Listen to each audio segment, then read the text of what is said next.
Olá, pessoal! Não culpe Deus. A morte é uma das certezas absolutas que temos na vida. No entanto, isso não torna menos difícil seu entendimento, enfrentamento e aceitação. Para os que confiam em Deus e acreditam na salvação, ela é vista de uma forma diferente. No entanto, não sem dor e sofrimento. Muitas pessoas têm dificuldade de lidar com a morte. Consumidas pela revolta, elas culpam a Deus. Após a morte do pai, um pastor de 65 anos de idade e 40 de ministério, um jovem se revoltou contra Deus. Ele o acusava de ser injusto por ter permitido que seu pai tivesse sido vítima de um câncer, depois de ter passado a maior parte de sua vida servindo à causa de Jesus. No seu entendimento, a morte do seu pai demonstrava o descaso de Deus diante de uma vida de dedicação. Era vista como um castigo não merecido. Certamente, a ótica pela qual vemos todas as coisas não é a mesma pela qual Deus vê. Para nós, a morte é perda. Para Deus, é ganho. Preciosa é à vista do Senhor a morte dos seus santos. Salmos 16:15. A morte nos separa deste mundo e das pessoas, mas nos aproxima de Deus. A visão limitada da realidade espiritual é que nos leva aos ressentimentos e julgamentos equivocados. Li o artigo de um médico que me deixou muito emocionada e me fez entender melhor o que Jesus quis dizer quando falou que para entrarmos no reino de Deus precisamos ser como crianças. O Dr. Rogério Brandão conta: como médico cancerologista já calejado com longos anos de atuação profissional, posso afirmar que cresci e modifiquei-me com os dramas vivenciados pelos meus pacientes. Não conhecemos nossa verdadeira dimensão até que, pegos pela adversidade, descobrimos que somos capazes de ir muito mais além. Recordo-me com emoção do Hospital do Câncer de Pernambuco, onde dei meus primeiros passos como profissional. Comecei a frequentar a enfermaria infantil e apaixonei-me pela oncopediatria. Vivenciei os dramas dos meus pacientes, crianças vítimas inocentes do câncer. Com o nascimento da minha primeira filha, comecei a me acovardar ao ver o sofrimento das crianças. Até o dia em que um anjo passou por mim. Meu anjo veio na forma de uma criança já com 11 anos. Calejada por 2 longos anos de tratamentos diversos, manipulações, injeções e todos os desconfortos trazidos pelos programas de químicos e radioterapias. Mas nunca vi o pequeno anjo fraquejar. Vi-a chorar muitas vezes. Também vi medo em seus olhinhos, porém isso é humano. Um dia, cheguei ao hospital cedinho e encontrei meu anjo sozinho no quarto. Perguntei pela mãe. A resposta que recebi, ainda hoje não consigo contar sem vivenciar profunda emoção. Tio, disse-me ela, às vezes minha mãe sai do quarto para chorar escondido nos corredores. Quando eu morrer, acho que ela vai ficar com muita saudade. Mas eu não tenho medo de morrer, tio. Eu nasci para esta vida. Indaguei. E o que a morte representa para você, minha querida? Olha, tio, quando a gente é pequena, às vezes, vamos dormir na cama do nosso pai e no outro dia acordamos em nossa própria cama, não é? Lembrei das minhas filhas na época, crianças de 6 e 2 anos. Com elas, eu procedi exatamente assim. Um dia eu vou dormir e o meu pai vem me buscar. Vou acordar na casa dele, na minha verdadeira vida. Fiquei entupigaitado, não sabia o que dizer, chocado com a maturidade com que o sofrimento acelerou a visão e a espiritualidade daquela criança. E minha mãe vai ficar com saudades, emendou ela. Emocionado, contendo uma lágrima e um soluço, perguntei: e o que saudade significa para você, minha querida? Saudade é o amor que fica. Hoje, aos 53 anos de idade, desafio qualquer um a dar uma definição melhor, mais direta e simples para a palavra saudade. É o amor que fica. Meu anjinho já se foi há longos anos, mas deixou uma grande lição que me ajudou a melhorar minha vida, a tentar ser mais humano e carinhoso com meus doentes, a repensar meus valores. Quando a noite chega, se o céu está limpo e vejo uma estrela, chamo pelo meu anjo, que brilha e resplandece. Imagino ser ela uma fulgurante estrela. Obrigado, anjinho, pela vida bonita que teve, pelas lições que me ensinaste, pela ajuda que me deste. Que bom que existe saudade. O amor que ficou é eterno. O fato de acreditarmos na vida eterna e de que após a morte teremos um encontro face a face com Deus, certamente não elimina a dor da perda, mas deveria eliminar a revolta. Deus tem sido alvo de ressentimentos não apenas em relação à morte. Aquelas situações difíceis que há muito têm sido motivo de oração, contudo sem resposta, pelo menos pelo ponto de vista de quem está pedindo, são responsáveis por muitos ressentimentos contra Deus.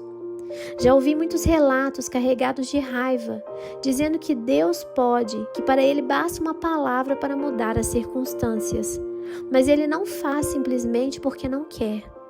Como se Deus estivesse alheio à nossa dor e ao nosso desespero. Como se não considerasse nosso sofrimento. Uma mulher se queixava de que à sua volta havia somente aproveitadores, pessoas que abusavam de sua generosidade. Ela ajudava a todos, acreditando ser o que Deus esperava dela. Não compreendia por que o Senhor permitia tal situação, porque não mudava o comportamento das pessoas, já que se preocupava tanto em fazer a vontade dele. Levou muito tempo para que ela compreendesse que estava equivocada, que suas atitudes eram frutos de suas dificuldades emocionais e não do desejo de fazer a vontade de Deus. Que não era o Senhor que deveria tirar aquelas pessoas de sua volta ou modificá-las, mas ela mesma é quem precisava de mudança. Ela é quem precisava amadurecer, crescer e aprender a dizer não, a colocar limites em seus relacionamentos. O interesse maior de Deus é em nós. Para Ele, nosso amadurecimento é mais importante que as circunstâncias. Estas, Ele pode modificar a qualquer momento. No entanto, o propósito maior é nosso crescimento. As circunstâncias são, muitas vezes, consequências de nossas escolhas e instrumentos de Deus para nos amadurecer. Quando alcançamos o que devemos alcançar, as circunstâncias também mudam.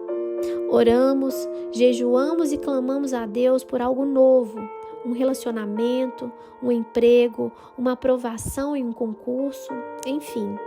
Mas nos esquecemos de pedir uma renovação em nós mesmos. Pedimos coisas novas, mas não nos preparamos para receber o que pedimos. Jesus disse: não se põe vinho novo em odres velhos. Do contrário, rompem-se os odres, derrama-se o vinho e os odres se perdem. Mas põe-se vinho novo em odres novos e ambos se conservam. Mateus 9,17. Não poderemos receber muitas das bênçãos que pedimos enquanto não estivermos preparados para isto. Caso contrário, a bênção recebida pode ser desperdiçada. Uma jovem de 32 anos me pediu ajuda. Estava divorciada há 5 anos. Seu desejo sempre foi o de ter sua família, seu marido e seus filhos. Passou por longas noites acordada, chorando e clamando a Deus para realizar seu sonho. Dizia não saber mais como pedir e não entendia o motivo pelo qual Deus não a ouvia. E se ouvia, por que demorava tanto em atendê-la? Com a demora de Deus, sentia seus sonhos se frustrarem, seus planos fracassarem. Iniciamos um processo terapêutico onde ela pôde conhecer mais a si mesma, perceber suas fraquezas, inseguranças e sentimentos de menos-valia. Compreender dificuldades que há anos vinha limitando sua vida e que certamente contribuíram para o fracasso de seu casamento anterior. Depois de alguns meses de trabalho e de muitas mudanças ocorridas dentro dela, ela conheceu um rapaz e 6 meses depois estava casada. Deus administra o tempo de tal maneira a não desperdiçá-lo e a aproveitá-lo para o nosso amadurecimento. A ótica pela qual vemos a vida é limitada e nos leva a conclusões equivocadas. O que será que um recém-nascido nos diria se ele pudesse descrever sua percepção sobre o momento de seu nascimento? Ele foi retirado de forma abrupta de um ambiente confortável, sem grandes mudanças e alterações, onde permaneceu por 9 meses. Assim que saiu da barriga da mãe, se deparou com uma luz forte do centro cirúrgico, algo totalmente agressivo em comparação ao lugar em que estava. O médico, quando necessário, o pegou pelos pés e o colocou de cabeça para baixo, lhe deu um tapinha no bumbum para que ele chorasse e abrisse os pulmões. Algumas vezes é preciso sugar a secreção que pode estar obstruindo o nariz e a garganta com algum objeto frio, estranho e ameaçador. Durante todo esse processo, que deve ser assustador, seu pai, aquele homem que deveria protegê-lo, estava ali, profundamente emocionado, feliz assistindo a tudo, fotografando ou filmando com um sorriso cheio de orgulho. Em nenhum momento esse pai fez qualquer movimento na tentativa de impedir que seu filho passasse por todo aquele agressivo processo. Pelo ângulo de visão do recém-nascido, o comportamento do pai poderia ser julgado como descaso e falta de amor. Ele poderia pensar: se este aí vai ser o meu melhor amigo, nem quero conhecer meus inimigos. Porém, do ponto de vista do pai, todos os procedimentos foram necessários para a sobrevivência e a vida do filho. Há uma distância gigantesca entre a estrutura, recursos e poder de compreensão do recém-nascido e de seu pai. Infinitamente maior é a distância dos nossos pensamentos e dos pensamentos de Deus. Porque os meus pensamentos não são os vossos pensamentos, nem os vossos caminhos os meus caminhos, diz o Senhor. Porque assim como os céus são mais altos do que a terra, assim são os meus caminhos mais altos do que os vossos caminhos, e os meus pensamentos mais altos do que os vossos pensamentos. Isaías 55, versículos 8 e 9. É difícil sim compreendermos a morte, a dor, o sofrimento. E se quisermos encontrar os verdadeiros culpados pelas nossas dores, teremos mais dificuldades ainda. Vamos precisar percorrer toda a história da humanidade até Adão e Eva. E mesmo que isso fosse possível, de nada adiantaria. Porém, uma coisa é certa: Deus promete jamais se ausentar, nem desamparar aqueles que andarem em seus caminhos e cumprirem seus mandamentos. Ninguém te poderá resistir todos os dias da tua vida. Como fui com Moisés, assim serei contigo. Não te deixarei, nem te desampararei. Josué 1:5. Sê forte e corajoso, não temas nem te espantes, porque o Senhor, teu Deus, é contigo por onde quer que andares. Josué 1:9. O propósito de Deus para o homem foi sempre o melhor e mais nobre. Quem desviou a história foi o próprio homem, e mesmo assim, o Senhor não nos deixou. Ele continua pronto a nos socorrer, amparar e salvar. Portanto, nenhum de nós jamais encontrará justificativa para culpar Deus por qualquer motivo. Que Deus abençoe você, abençoe o seu dia e até o nosso próximo capítulo.